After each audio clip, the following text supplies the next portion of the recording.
Oh boy, Grant Robertson has pulled a cost of living package out of the bag.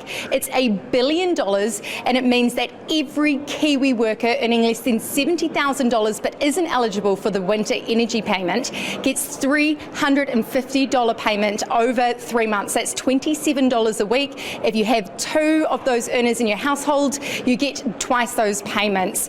He's managed to get that. He's raided the COVID-19 response fund for that $1 billion package, and so that is something that is coming for New Zealanders today in the budget. But it's also not the biggest winner of the budget. It's the health reforms. Yeah, that's right. We knew health was going to be a big spend today, and it's exactly what we got.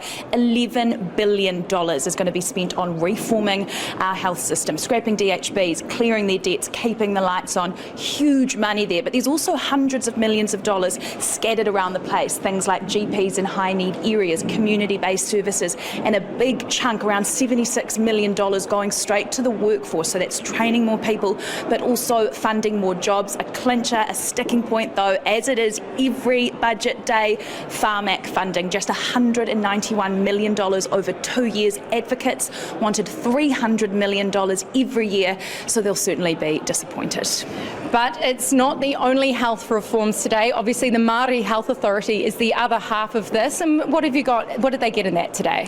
Well, on first glance, it looks pretty good. A budget overall for Maori of $1 billion. Of that, the spend is $580 million for Maori health, justice and social. But of that, if you look a bit closer, it's just $260 million over 4 years for Maori health. So no doubt a number of Maori health providers around the country disappointed by this, because as we've seen over the last couple of years, the Maori, by Maori, for Maori approach has been very effective in getting Maori communities vaccinated, getting them tested, and so there will be some disappointment in those providers and circles from this budget. Another big one though, which is a real sort of passion project, a pet project from Jacinda Ardern, child poverty.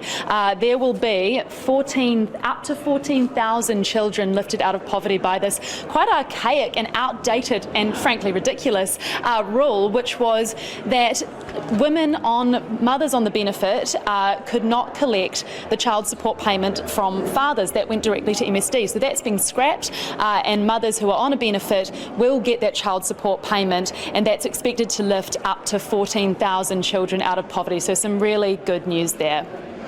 And Grant Robertson has been at pains to paint this as the balanced budget. He is juggling crisis after crisis with the climate crisis, the health crisis, and now, of course, the acute and immediate cost of living crisis. But he's given himself almost $6 billion in extra spending. So I think we may just have to call this one the big old budget.